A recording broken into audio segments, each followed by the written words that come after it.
This is it, episode 591, No Laugh Track podcast here in Minneapolis, Minnesota.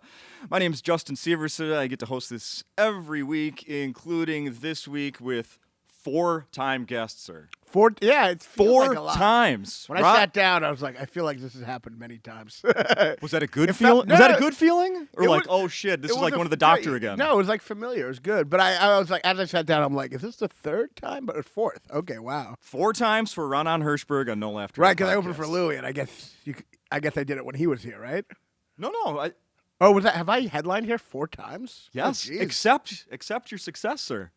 Except for my what? No, I accept it. Accept not EX. Accept my successor. Yeah. I thought you were saying accept my successor. Like I have a He's successor. coming out. Yeah. I was like, what? I have someone replacing me? That does sound like a completely different sentence, doesn't it? Yeah. What the fuck is this guy Accept talking your successor and get out of the biz. about? Yeah, you know, the guy that's going to do Friday and Saturday late shows. That's like the Top Gun Maverick conflict. You know, they've got the new guy in Top. He refuses to accept his successor. Oh, yes. You know. No. You're, as far as I know, you're not going anywhere. As far as I know. Nice. And I said to you briefly before we started recording that I really want to talk about, we always do whenever I come see a show, and then we do the podcast the next day. Last night, sir, was so good. Oh, thanks, buddy. Appreciate it. So the people that don't know, you're about to record a special. Yeah. In a week. Yeah. In a week. In New York. Yeah. Where? It's a place called Sesh Comedy Club. It's in Lower Manhattan. It's just a room I've done the Cellar twice, and I wanted something like kind of different. And it's just a room I really like in Lower Manhattan. Just really like low ceiling, kind of nice underground place, you know? Oh, sounds familiar. Yeah, exactly. Yeah. I probably should have just recorded it here. Next one. Yeah. Next one. This is your second, it's kind of nice to be back in Minneapolis and when the weather's nice and not in the winter. It's incredible. I bet, huh? I feel like I'm always here this might be the first time I've been here in the spring. This might be a real upgrade. Should I correct you right now? It was almost the exact same day last year. Oh, God damn. Yeah, I know. Isn't that crazy? I have terrible memory. That's right. It's not important. Yeah. Actually, that's probably not an example of terrible memory, not remembering what season. That's true. I was at a club that, but I You forgot this most important thing in your life? How dare you? Outside of that, yeah. So I listened back to last time, actually, and I thought for sure, because it was right around the Kentucky Derby, that I would have asked you about growing up in Kentucky. And do you have any connection to that growing up? Well, did you ever go? I grew up Jewish, and like my parents were like, family was like semi-religious. We couldn't ever go because we couldn't go. It was always on Saturday. It's like it was such an annoying thing. It's like we were in a place famous for this one thing that we couldn't do. I could never, because you can't spend money on Saturday. Son of a... Never went. Never been. Here's a dumb question. That includes gambling, of course, right? Using money? Yeah. Yeah. Son of a... Yeah. Like, if you could, like, place the bet the day before, just not watch... Yeah, I guess there probably is a way to. But I think we like, we should have been able to find a loophole. Jews are always finding loopholes for shit. You're kind of like, sir. Well, just like loopholes for like you have like a thing you can't do, and then you have a loophole like you'll get a non-Jew to turn on the light or something. It's like if you're finding loopholes, how about you just give up on the whole thing? Change the rules. Yeah. It almost seems more blasphemous to try to trick God. Kinda. Than to just ignore it, Was there any like Jewish families that kind of made exceptions? Like Christmas. Like, well, we're the Jewish family, but we're gonna have a Christmas tree. Oh, I mean, there's all sorts of Jews. Yeah, I mean, there's like not every Jew. I mean, not every Jew follows the whole Saturday thing, and we didn't follow it to the T. We still used electricity. Some Jews don't use electricity on Saturday. Yeah. Those are the Jews that'll get like a non-Jew to like turn on something, Interesting. Which is weird. It is weird to be like, ha ha, God, ha ha. Bet you didn't see that coming. Like, it just seems like that's more of a sin, frankly. No kidding. To be like, ha ha, or like the people who do anal before marriage because they don't believe in. It's just like, really? Do you really think that's religious? Do you really think like, what kind of God is like, all right, up the ass? Clever, very clever. I'll let it pass. It's like, that's insane. Yeah, what is the Mormon soaking thing? Like, what is that? Where they It's their version of sex where like a guy will stick it in, but then they don't move. There's no movement. It's like T-Rex. He can't see you if you don't move, kind of. God won't see it if you're not moving. They can only sense movement. Just keep it in there and be completely silent. God's just this T-Rex just storming around. Oh, hilarious. All right, we got to get into last night. So, man, it was so good. Oh, thanks. Yeah. You know, I come to a ton of shows here, obviously, doing the podcast. I'm here, almost weekly. Man, the crowd, like, you could just feel that, like, strong, rolling laughter. Like, I could tell that you're ready to record. Oh, thanks. I appreciate it. Yeah, this is such a great room, It's so nice to be here. It's, like, really, like, there's so many clubs where it's, like, hard to even get through it or, like, and this is just such a great club. But yeah, I appreciate it. Yeah. Have you learned anything from past recordings that you're gonna like look out for in this one? Like anything that's gone wrong, or just preparation in general? What have you learned that you're doing different now? That I'm doing different now in recording. I mean, I've learned some technical things differently, which is like very simple things, which is like always get a sound recording guy. Never that's like never like rely on just like the venue. You know sure, what I mean? Okay. Always hire your own guy. And you're recording 2 shows? 2 shows, yeah. I don't know. I mean, in terms of like doing the show, like typically, like no. I mean, so far every time I do it, I typically do one show, and I do the first show, and that's kind of like just getting it, trying to get it all in there, And then usually, if I get that show right. On the second show, I'm like, feel much better. And then I just try to crush, and try to have fun. And then I usually use the second show. If I get it right. You have to get it right on the first one or feel like you got it. And then the second Makes one sense. ends up being the one you use because it's better. You know what I mean? I have to say, in preparation of talking to you on the podcast, in the last few days, I listened to your appearance on Rogan. Oh, yeah? And then I had so many things I wanted to bring up about that to you, and then you basically addressed them on stage last night. Yeah. It was so perfect. Oh, thanks, man. Thanks. Yeah. Yeah, I'm trying to, like, I mean, that was just kind of, I didn't set out to write about it, but that's just something I thought would be a good Will that thing be to write on the about. special? Yeah. Really? Yeah. Nice. I don't, like, this has been a tough. This hour's is a little different in terms of my evolution, I think, like comedically. I think I've always like been like, kind of like, making fun of both sides type of, which I think is ultimately like non-ideological comedy, which I think I always thought is the best type of comedy where you can kind of like, the key to a comedian, I think, is to really like lower the tension and the divisions, and if you take a hot button issue, but get everyone to laugh at it, you're kind of lowering the tension, and I've always done that, and I've always believed that's like the highest form of comedy, and I'm not 100% doing that this time. This time I'm definitely being ideological and a little more divisive. On stage last night, you flat out said something. I'm going to misquote you, so this isn't word for word, but something to the effect of, there's no reason to hold back anymore. People will call you an idiot just because they disagree with you. Yeah, so you why might as well hold just back say anymore? because I always that fear of being smug or ideological, and it's really hard now with everything to like just pretend. That's been like the rule in comedy, like, or like the rule for good comedy. Like you go on stage at a club and you go, both sides are fucking suck, and then you just make fun. And as long as the audience is like, he hates both sides, it's fine.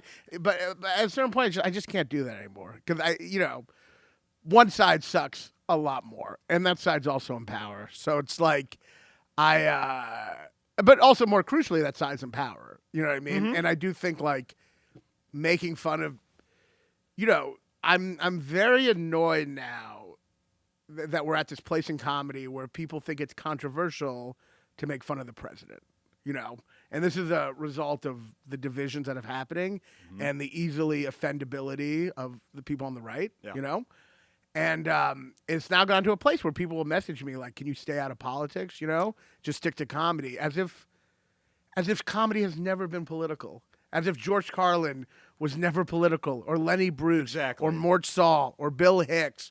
And it's just like, it's so aggravating to me that we've gone to this place of such like, where you have this like anti-woke thing, which is not controversial because it's just like offensive but no point of view, you know, and they don't make fun of people in positions of power. They're afraid. Yeah. Like people like, and that's the other thing that annoys me. Like people act like anti-woke comics like Tony Hinchcliffe are brave because they'll say retard to an audience who just wants them to say retard. That's not brave. That's pandering, you know? And it's like, and those people won't make fun of Rogan or Trump, you know?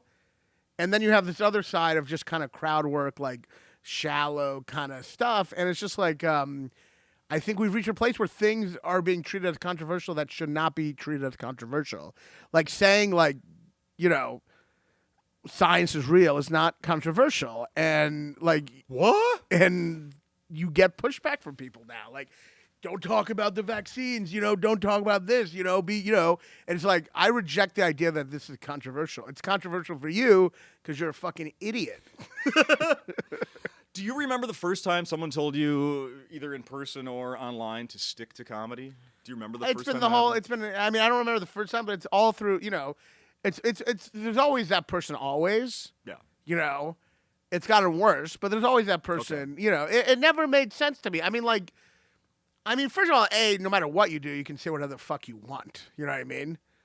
But certainly it's not, like, I'm not a basketball player. Like, I am a comedian. I'm making fun of the world around me, and politics is a big part of the world. And it's such a big part of the world now that, like, to me to not talk about it would be to just be I would feel repressed. Yeah. I would feel, like, disingenuous.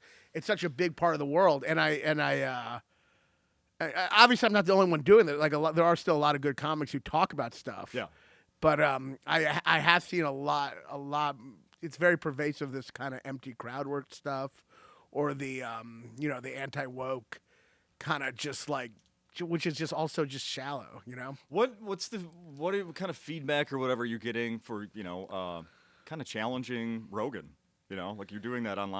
people get mad. Stage. People get very mad.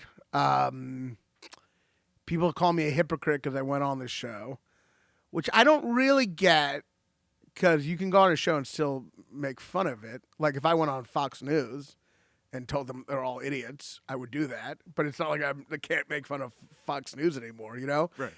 And also, like, I guess people are saying, well, you went on Rogan to get followers and now you're talking shit. But I'm like, well, wouldn't it be more hypocritical if I just, like, went on and just hid my feelings to get followers?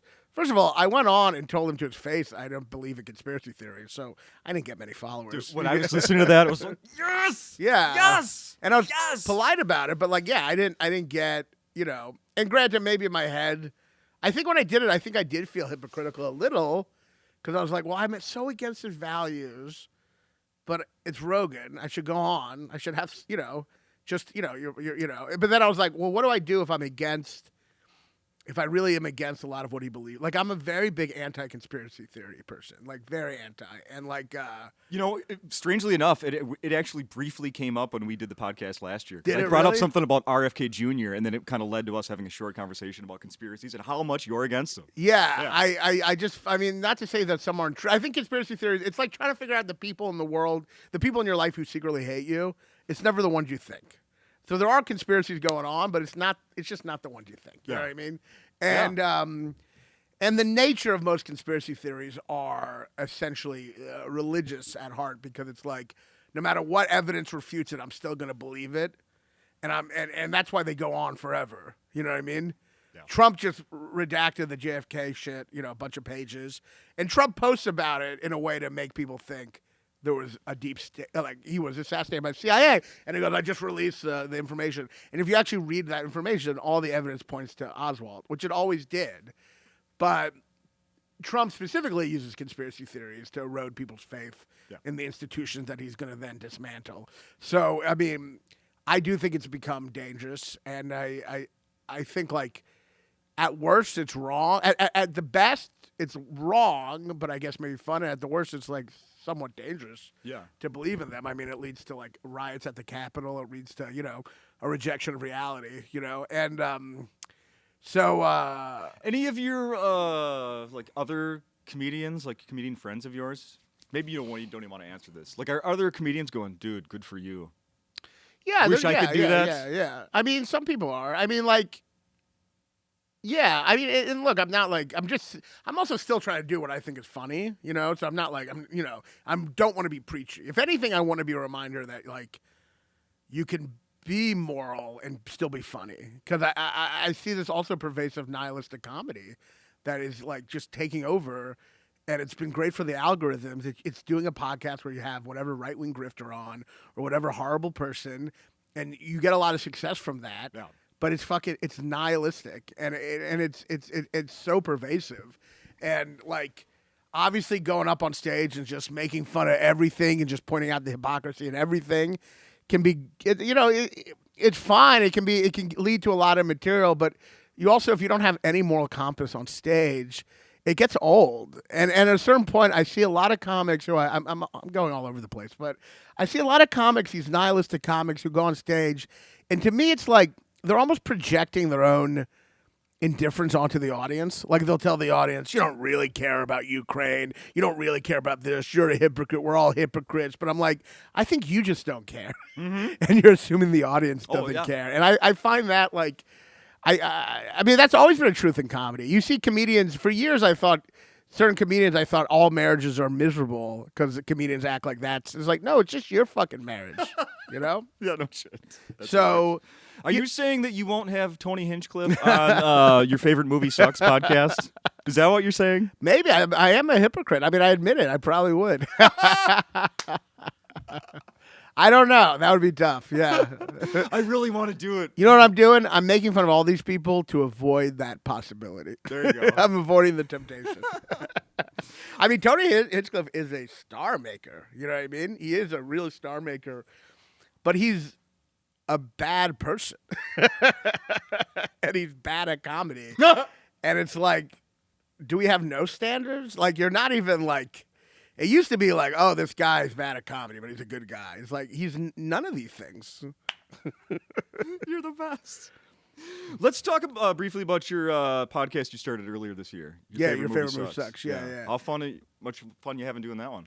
It's fun. It's a very misleading title because, like, right. I thought originally people would bring up like very basic favorite movie that I could talk shit on, but it's like a lot of the movies I love. So if I love it, I won't really talk shit about it. Sure. I mean, it's fun so I feel like the title's a little misleading, but I just watch a comedian's favorite movie and then we talk about it. I read the description. It says that you compliment them as well. Yeah. I tell them why it sucks or why it's good, and it's fun. I mean, I was basically trying to think of. I mean, ideal world, I would love to not do podcasts, but we don't live in that world. But if I do like doing it, I think I was trying to figure out a podcast where I didn't have to like get people to do homework. Oh, sure. So I was like, well, the best way to do that is like it's their favorite movie. But it's giving you homework. It's giving me homework, which sucks. But at least it's not I feel guilty asking people to do my podcast a lot of times because, like, especially when it's starting out, you're like, and especially if the person's bigger than me, it's just asking a favor. You know what I mean? Yeah, sure. It's just basically like, can you push your fame a little my way? You know? But I was like, well, I better not give them homework. So I'll just, if they want to rewatch it, they can. But if not, I'll rewatch it. I love movies, so Have you really rewatched all of them? Yeah. I love. I mean, I love rewatch. I'll rewatch anything. Are you having trouble finding everything? Not everything's on like streaming anymore. That's well, you can still rent things. Yeah. It's so funny when people are like, well, if it's not on Netflix, what am I gonna do? Pay $3 to rent it? I'd rather go without. It's like I guess I'll just never see the movie. I mean, to be fair, I'm a little trigger happy with that renting thing because I do rent a lot. But like, it is funny when you talk to people and they're like, "What's it streaming on?" I'm like, "I don't think it's streaming." They're like, "Well, I guess I'll never see it. I guess I'll just let. I don't want to pay $3. I guess I'll just let Netflix decide what I watch for the rest of my. It's almost like Russian state. It's like capitalist like curation, you know what I mean, of stuff. Like we only watch what's on Netflix or HBO. Oh, completely. Yeah. There's been a couple times. There's a couple movies that actually have been hard to find. I don't know if it's this podcast. I did one with Joe Lish. We were doing Happiness by Todd Solondz, which is one of my favorite movies, and that movie's like impossible to find. I did find it, but it was like he had to order like the actual physical copy. I was gonna say, do you still have physical movies at home anymore? I don't do that anymore. No. Yeah, some people are like into that or rebuilding their collections. Yeah. I mean, I wish I was into that. It seems fun, but I've rebuilt like a book collection a little, even though I read the Kindle. Oh, really? Yeah, I do. I sold when I used to do drugs. I sold all my books for money for drugs. I was that kind of drug addict, the nerd drug addict, and I think a couple years ago I was like, you know You what? didn't steal from your parents. You sold your books. I stole from them too, but when things got really desperate, I had no choice but to sell my. No, I sold my mom's copy of Pride and Prejudice, like a DVD. I think it must have been the Keira Knightley one, or maybe it was an older one. But she'll never let me live that down. She always brings that up. Yeah, Seriously? Yeah. Well, Mother's Day is this weekend. Send her a new I'll one. send her one. Yeah, but I sold all my books, which was really funny because it was all books by like these writers that like are like kind of renegade drinker drug people, and they got me into like drugs, and then I sold them all to buy them. But in the last like 3 or 4 years, I was like, oh, I'm just gonna order all these books back, create some symbol of my. No kidding. And I ordered a lot of them. Yeah, so I have a nice little bookshelf of like books. So I like that, even though I do mainly just read on Kindle. Did you pre-order Louis' book yesterday? No, I got to do that. Maybe he can give me a free copy. What's called Ingram? It sounds like it's missing the syllable for Instagram. Is that the point? I don't know. Yeah, good question. For people that don't know, Louis C.K. wrote a novel. Yeah. On pre-sale right now. Who's talking about working on it? I didn't realize. I guess I thought it was something different. Maybe I thought it was a collection of stories. But yeah, no, I'll check it out. Yeah. Another thing about one of your buddies, Joe List on Tonight Show tonight. Yeah, I saw that. I didn't realize he was doing that. Yeah. So that's exciting. Yeah. So when it eventually gets on YouTube, then we can all watch it because nobody watches live. He's one of the few people that's like really funny on late night. It's really hard to be like actually funny on late night. I mean, it can be like impressive, and you're like, oh, but like. It's really hard to like maintain your authenticity on there. I don't know. Something gets One of the lost. times you did this, the week after you did the Tonight Show. I think so. Yeah. I was very nervous, right? Because it was during Omicron. I was really worried about getting COVID. Yeah, and no, it's hard to. I've done a couple late nights. I don't think I'm particularly great at it. I think I do better in like a longer form. But Joe, like. He has such a I don't know. His style is just so perfect for it. So he's one of the few people who I really like laugh on it. He's one of the funniest people ever in general. But absolutely, he's one of the few people I really laugh at when they're on late night. Yeah, so I'm excited to watch. Yeah, he's incredible. What we talked about the short film you were at this time last year. You were just wrapping up a Kickstarter for Memory Room. Was that last year? Yes. I was just wrapping that up. Wow. So yeah, we finished the movie, and we finished it a couple months ago. We've been submitting it to film festivals and stuff. I want to eventually put it on YouTube. I was like, is it out? Can I watch it? I know. I mean, I can't. I will send you a copy. Yeah. I'm happy to. Oh. But you just can't put it out. Like I think some of the film festivals get weary about that. But it's good. I'm proud of it. We got it done, and we're sending it to production companies trying to get funding for something else. Okay. And, I think it came out really well, and it was a lot of work. Like a lot of work. Like it was definitely hard to like get back into comedy. I mean, I did comedy through it, but it's really hard. It's really hard for like me to have like. I get like really passionate about something, like, and I get intensely like. I was so intensely focused on this movie that like. I mean, I still did comedy, but it was really hard to like care intensely about both things. Interesting. And, I honestly think only like recently. I mean, I've still been doing it and developing it. It's not like 100% not care, but only now that the movie's been over have I really felt like I'm like so hyper focused on comedy. Again. Yeah. It's hard to do both. Interesting. Yeah. So you're going to record next weekend, and then are you going to go are you back on the road to do or back doing clubs? I have do a new hour? I have a little break, and then I'll go back on the road. I don't start like I don't start from scratch. I mean, I don't think I would anyway, but I also just, I'm just not in a position where I'm going to just like open mic an hour at a club, then they'll never have me back. But what I usually do is I record, there's always some leftover stuff, and that becomes like the basis a little. And then I still do the hour and kind of like as scaffolding and just kind of build in new stuff, and you slowly let the scaffolding off kind of. Sure. So yeah, I'll be kind of working through that, I know it's one of your old jokes, so you don't do it anymore. You didn't do the 4 deer. Well, I always did that to sell that stupid fucking shirt. And What happened first? You ran out of shirts, or I ran out of shirts, and like, it's stupid because I need to sell them again. I need to make some more money, but like, yeah, you had nothing last night. I know. I'm very bad with money. I break all the Jewish stereotypes. But I like I can't do when I'm working on an hour. I can't bring in this yelly mom bit because like every hour there's only enough room for a couple yelly bits.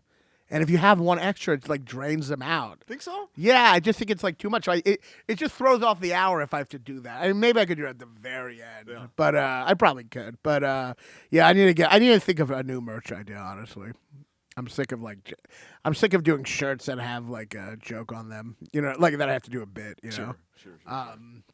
And I don't know. I like to write. I have like a collection of short stories. I'd like to figure out how to like publish them and sell that. Really? Yeah, I didn't get into this to like work at Walmart selling T-shirts, you know, like asking people what size they are, you know. So it'd be nice to sell a book, at least something that I like put effort into. You know what I mean? Yeah. I saw you at a Substack, like stuff like that. Yeah, collecting all that. Yeah, which once again, it's like I guess you could just look at it on the Substack. But I mean, no Substack. You have a private collection of essays that maybe some people will see someday. Yeah, but, I got it. But so maybe I'll do that. But you know, it's hard to do everything. I just want to like. You just get burnt out so quickly, you know. For sure. I don't know if we've ever talked about, but you used to open for Kathleen Madigan, right? Yeah. You don't anymore? I don't anymore, but we're still good friends. I'm mostly headlining on my own at this point, which is that's what I thought. Yeah, I mean, I've like occasionally like sometimes I'll open for Whitney a little, but like for the most part, I'm doing like almost all headlining. But she's great. She was the best, and I mean, I recently saw her. Michael Palisak headlines here. And now he's opening for her. Oh, nice. So they did a theater show, I don't know, a couple months ago here in Minnesota. Awesome. That's awesome. Yeah, I went, and she was great. She's the best. I'm amazed about how she's, like, so like, she's funny, that's why she's successful, but a sold-out freaking theater for somebody that doesn't have a sitcom. I know. That doesn't have a hit podcast. I know. That's not young. I know. It's so cool. She has a real, like... She's one of those people that has like a following just from comedy, you know? Yeah. But the nice thing about like, some people have followings from other things, but the thing is about that is like they might not, I mean, it's obviously get a following however you can, but they might not like you for your comedy. Like everyone who likes her for comedy. Yeah. So it's like a very devoted base that's kind of, you know, but yeah, she's great. I mean, she was the first person I really opened for. How did you meet her? I was featuring at Mark Ridley's, and I was one of the options. She saw a video, picked me out. Okay. And we started going on the road after that. And yeah, she's great. She kind of spoiled me because she's like really like down to earth and really funny. But like most people in this business are out of their mind. So like at first I was like, oh wow, you can be like successful and funny and down to earth. That's awesome. And it turned out it was just her. And she's the unicorn, as she's they say. The unicorn. Yeah, I mean, there's a couple others, but most people are out of their mind. Yeah. One final thing that I want to bring up. Did you get engaged? I did. I'm getting married in June. Yeah. Congrats. Thanks. Appreciate it. So that's the big thing on the horizon. Is a wedding. Yeah. Will you be performing there? No, but Joe's officiating, so he might have some. He might have some jokes. Nice. Yeah. He's done other officiants. I think he did it for a friend, Andrew Chavone. Yeah. Yeah. Yeah, I know. I'm not getting him for his debut. Yeah, it's exciting. It's stressful, you know. You when you have a wedding, you're like, I've learned so much about like it's a small wedding, but I've really learned like with weddings, you really like invite people, really hoping they won't come because you don't have room, you know. But then they get the invite, and they're like, oh, fuck, I don't want to come, but I guess I have to. And then they come, and you're like, no, I wanted you not to come. Just know that you were invited. So you don't want them there, and they don't want to be there, but you both miscommunicate. You both can't be honest, you know, because the best thing you want in a wedding is to invite someone and them not to come. Because that means they feel included, but they're not going to be there, you know, and that's perfect. And they send a gift. Yeah. And that's perfect, but it's hard to happen because of the etiquette. So you're like, you have to pretend you want them to come. and then they feel pressured, and then they come, and no one's happy. That is hilarious. I've been married twice. Oh, nice. Strongly in my second one, and great. Yeah, it is funny when you have that conversation. Like, well, they're not going to come. We're just going to send them an invite anyway. Yeah, and then they come. What the fuck? And you have to do code word. It's going to be very casual, no pressure. It's going to suck. There's no food. We're roofing all the alcohol, just whatever. We tell you a day before the wedding, you know. What are you allergic to? We're having that on the menu. Yeah. Exactly. But so yeah, no, I'm excited. It'll be fun, and yeah. Congrats! I have to. Now I'm asking this question on behalf of my wife. Did you get down on one knee? I did. I went kind of romantic. I'm not a romantic person, so it made it for a very big twist when I was romantic. Was she like, Raanan, get up? Are you okay? No, she was shocked. I battle with like narcissism. Like I think a lot of us. I was trying to think like, well, I'm not really into like public sentiment Mm-hmm. or private sentiment, to be honest. And I was like, but she would really like it. Yep. And then I started thinking, oh, well, I'll do something that she'll like. It was like the first time I ever thought about someone else. I was like, I'll do something that she'll like. And so I did romantic. She loved it. It was cool. It was cool to have it like, have her feel like, put her in a surreal place, you know? Nice. Maybe I'm still thinking about me in that because I'm just like, it was cool to have her be in awe of what I did, you know? You can't escape the narcissism. Maybe it's hard not to. I'm gonna go with that. But it was great, and it was really nice. I proposed in Aruba. Yeah, she was very impressed. And did she say I saw it coming, or because we're well, in she Aruba? knew vaguely it was coming, but I did kind of surprise her when. Nice. She knew probably I was going to propose, but what I did is instead, like she was coming in later, so she came. I met her at the front of the hotel. We went up to the room, and then the room was all decked out. Nice. So she wasn't ready for me to do it then because she was all tired from the flight. Yeah. But the room was all decked out, candles and like and you know chocolates and champagne and rose petals, and then I went on one knee, and then I had a guitarist in the other room come out playing. Get out of here! Yeah, it was really, I outdid myself, but and then somehow we're organizing the wedding the minute I'm getting up from the ground. You know, I get up from the ground, she's like, "Shall we seat your uncle with your cousin? Do they get along?" It's like, oh, no buffer, huh? But what can you do? We were gonna go to dinner. What the fuck? Yeah, but you know, what can you do? Be like, hey, what about me and proposing made you think I want to get married? Babe, one step at a time. Yeah. What about me going down on all fours of the ring made you think we should have a wedding? But it was it was nice. I'm excited for it. Yeah. Awesome. I mean, I don't get excited for things. That's like a thing I have to like. I don't know if other people are like this, but people always like in life are like, "Are you excited? You're excited?" I'm like, I'm not excited for anything in the future ever. I don't know. I just not, and I don't know what it is. I mean, I'm glad it's happening. I love her, and I'm sure it'll be great. I'm sure I'll have fun in the moment. I just don't get excited for things, which sucks because I just have to pretend I am all the time because people are just like, excited. I'm like, no, I just kind of feel stress and worry. I don't really feel. It sounds like you're rehearsing your vows right now to me. How do you get excited for something when you know it could easily go wrong? No.